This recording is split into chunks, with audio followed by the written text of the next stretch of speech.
விவசாயி, mechanic, engineer, இப்படி அப்பாக்கள் யாரா இருந்தாலும் அவங்க கனவெல்லாம் அவங்க பசங்களுக்கு ஒரு best college. EEE College of Engineering and Technology, Sivakasi. Counseling code 4680. 21st rank in Anna University, National Board of Accreditation, NAC with A grade ISO certified institution. India கூட்டணி கட்சிகள் கொண்டாட்டத்தில் இருக்கிறாங்க. 13 தொகுதி இடைத்தேர்தலிலும் இந்தியா கூட்டணி முன்னிலை வைத்துக் கொண்டிருக்கிறது. இந்தியா முழுவதுமே இடைத்தேர்தல் நடத்தப்பட்டது. அதுல இந்தியா கூட்டணி முன்னிலையில் இருக்கிறது. அது பற்றி கூடுதல் தகவல்களை வழங்குவதற்காக செய்தியாளர் நிரஞ்சன் இணைப்பில் இருக்கிறார். நிரஞ்சன், முதல்ல பேசினப்பையும் இந்தியா கூட்டணி ஒரு முன்னிலையில் இருக்கு அப்படின்றீங்க.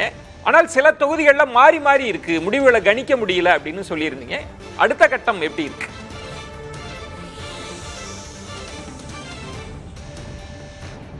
விஜயன், இப்போ ஒரு மிக முக்கியமான ஒரு திருப்பமா நம்ம பார்க்க வேண்டியது மத்திய பிரதேஷ் மாநிலத்தில் நடந்த இடைத்தேர்தலாம். மத்திய பிரதேசத்துல இப்போ பாரதிய ஜனதா கட்சி ஆளும் கட்சியா இருக்கிறாங்க. அந்த மாநிலத்துடைய முன்னாள் முதல்வரான ஒரு அசைக்க முடியாத தலைவராக இருந்த சிவராஜ் சிங் சௌஹான் மத்திய அமைச்சரவையில் இருக்கிறாரு. பாரதிய ஜனதா கட்சி தலைமையில தான் மத்தியில் ஆட்சி நடந்துட்டு இருக்கு. ஆனாலும் கூட மத்திய பிரதேசத்தில் நடந்த இடைத்தேர்தலில் காங்கிரஸ் கட்சியுடைய வேட்பாளர் முன்னிலை வந்திருக்கிறாரு. இது இந்திய தேர்தல் ஆணையத்துடைய அபிஷியல் டேட்டாவே நமக்கு அதைத்தான் சொல்லுது.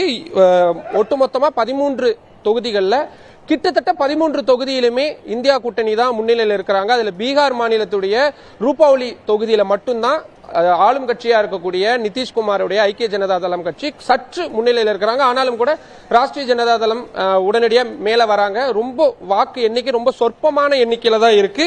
இதுல மத்திய பிரதேஷ் மாநிலத்துடைய அமர்வாரா தொகுதிக்கான இடைத்தேர்தலில் கிட்டத்தட்ட 1000 வாக்குகள் வித்தியாசத்துல காங்கிரஸ் கட்சியுடைய வேட்பாளர் தீரன் சா சுக்காராம் தாஸ் முன்னிலையில் இருக்கிறத நம்மளால பார்க்க முடியுது.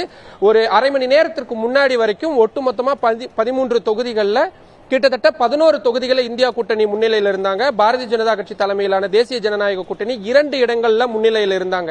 இப்போ அந்த நிலைமை இன்னுமே மாறி இருக்கு. இந்தியா கூட்டணி கிட்டத்தட்ட இந்த 13 தொகுதிகளையும் ஸ்வீப் பண்ணுவாங்களோ அப்படின்ற மாதிரியான ரீதியில தான் போயிட்டு இருக்கு. அப்படியே வெற்றி வாய்ப்பு குறையுதுனாலும் 2 தொகுதிகளில் ஒன்னு ஹிமாச்சல் பிரதேச மாநிலத்தில் ஏதாவது ஒரு தொகுதியில அவங்க சற்று குறைவான வாக்கு எண்ணிக்கையில பாரதிய ஜனதா கட்சி வெற்றி பெறுவதற்கான வாய்ப்பு மாதிரி தான் போய்கிட்டு இருக்குது. அமர்வாரா தொகுதி அப்படின்ற தொகுதியில் அப்படி போய்கிட்டு இருக்கு. மற்றபடி மத்திய பிரதேச மாநிலத்தில் யாருமே எதிர்பார்க்கவே இல்லை. அப்கோர்ஸ் இப்ப தமிழ்நாட்டில் எப்படி விக்கிரவாண்டியில ஆளும் கட்சி தான் ஜெயிக்கும்ன்ற மாதிரியான ஒரு நிலைமை எப்படி இருந்ததோ அதே மாதிரிதான் மத்திய பிரதேசத்திலும் இருந்தது. ஆனா போட்டி மிக கடுமையா இருக்குது அப்படின்றதே ஒரு மிக முக்கியமான விஷயமா பார்க்கப்பட்டது. அதிலும் காங்கிரஸ் கட்சியுடைய வேட்பாளர் இப்போ முன்னிலைக்கு வந்துட்டாரு. 7வது சுற்று இறுதியில முன்னிலைக்கு காங்கிரஸ் கட்சி வேட்பாளர் வந்துட்டாரு அப்படின்றத ரொம்ப முக்கியமா பார்க்கிறோம். காங்கிரஸ் கட்சி உட்பட இந்தியா கூட்டணி கட்சியினர் இதனால அதிக அளவில் மகிழ்ச்சியில் இருக்கிறத பார்க்க முடியுது. ஹிமாச்சல் பிரதேச மாநிலத்திலும் சரி மற்ற இடங்களிலும் அவங்க கொண்டாட்டங்களுக்கு இப்பவே தயாராகி இருக்காங்க. பஞ்சாப் மாநிலத்தை பொறுத்த வரைக்கும் மேற்கு ஜலந்தர் தொகுதியில் ஆம் ஆத்மி கட்சி 18,000 வாக்குகள் வித்தியாசத்தில் முன்னிலையில் இருக்காங்க. ஆனாலும் அவங்க இந்தியா கூட்டணி கட்சியை சேர்ந்தவங்க தான் அப்படின்றதுனால பெரிய அளவிலான ஒரு எதிர்வினையை காங்கிரஸ் கட்சி ஆற்றில் அங்க போட்டியிட்டாங்க. ஆனாலும் 2வது இடத்துக்கு அவங்க வந்திருக்கிறாங்க. கிட்டத்தட்ட ஒரு 10,000 வாக்குகளுக்கு மேல அவங்க எடுத்து போய்கிட்டு. பாரதிய ஜனதா கட்சி 3வது இடத்துக்கு தான் அங்க தள்ளப்பட்டிருக்கிறத பார்க்க முடியுது. ஒட்டுமொத்தமா இடைத்தேர்தல் முடிவுகள் எதிர்கட்சியா இருக்கக்கூடிய இந்தியா கூட்டணி கட்சிகளுக்கு பெரிய அளவில் சாதகமா வந்திருக்கிறதுனால இது கொண்டாட்ட மனநிலைக்கு போயிருக்காங்க. அடுத்தடுத்து நடக்க போகக்கூடிய மகாராஷ்டிரா, ஹரியானா மாதிரியான மாநில தேர்தல்களுக்கு இது ஒரு அடிப்படை, கூட்டணியை இன்னும் வலுவாக்குறதுக்கான ஒரு அடிப்படையை இது ஏற்படுத்தியிருக்கு அப்படின்ற மாதிரியான விஷயங்கள் தான் இப்பவே ஒரு பார்வையா முன்வைக்கப்படுது. மேற்கு வங்க மாநிலத்தில் கடுமையான போட்டி நிலவும் அப்படின்னு எதிர்பார்க்கப்பட்டது.